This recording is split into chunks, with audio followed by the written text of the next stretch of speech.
มากู้ก้านมันต้นนะพี่น้องทุกคนแล้วก็มากู้ไปกองเพื่อจะได้ปลูกในปีต่อไปนะมื้อนี้เขาก็ตัดแล้วตัดหมดแล้วก็มากู้นะลงมือกู้มือนี่เป็นมือทบิดกู้ก็ใกล้ที่จะแล้วนะประมาณมืออื่นมากู้ประมาณ30 นาทีนี่แหละก็แล้วนะก็แล้วเอาเปาเนี่ยมาปลูกใส่ก็แบบนี้เนาะถ้าแบบนี้เดี๋ยวมันก็ทึกนาดุมนี่นะมันก็มีแผลนะมันมีแล้วจำเป็นต้องเอากันน้อย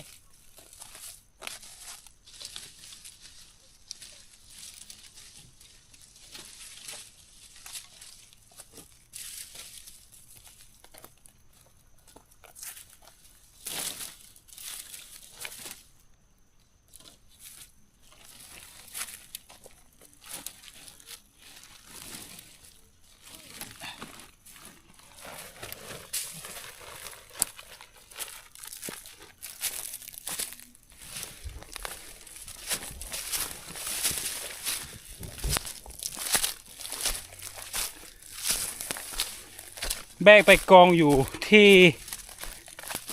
แคมป์ให้หรือข้างให้ข้างสวนนะ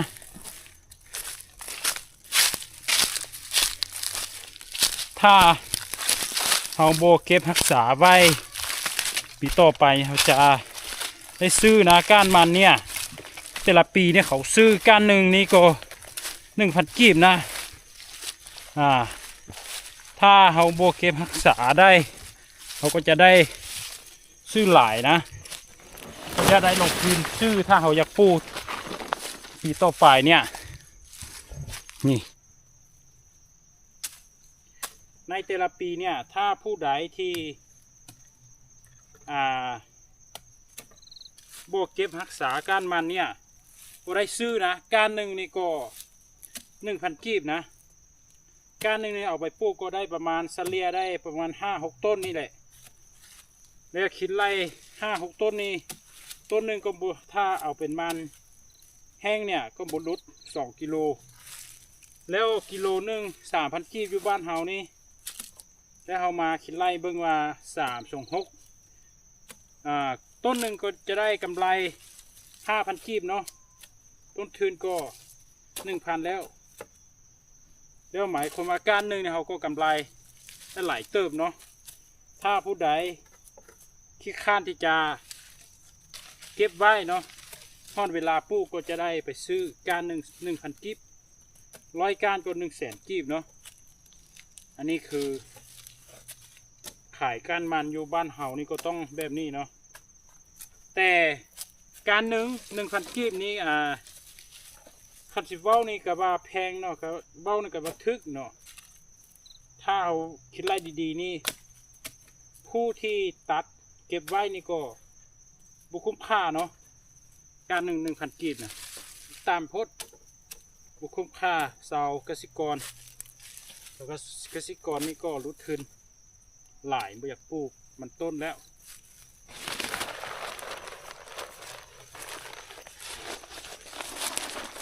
โอเคเขาก็กล่องได้เรียบร้อยแล้วก็ไปกู้ต่อนะนี่กล่องนึงก็อยู่นี่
โอเค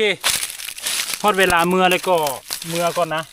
อันนี้ก็ไว้มืออื่นจึงที่มาอันน่ะแบกไปกองเนาะเมื่อก่อนก็ไปเกียมเครื่องเกียมของก็เมื่อก่อนเพราะว่าตะวินเนี่ยตกดินเลยนะไปเกียมเครื่องเกียมของทุกอย่างก็ได้เมื่อก่อนนะเมื่อก่อน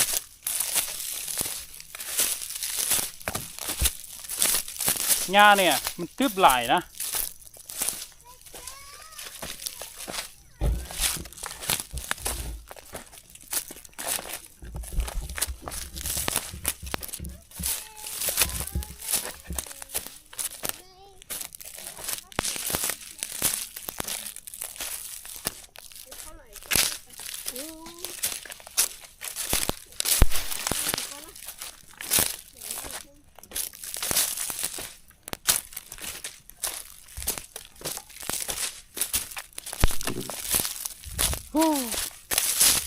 หญ้ามันตึบหลาย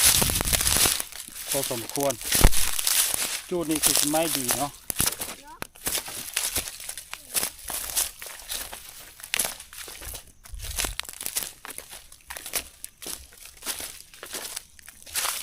โอเค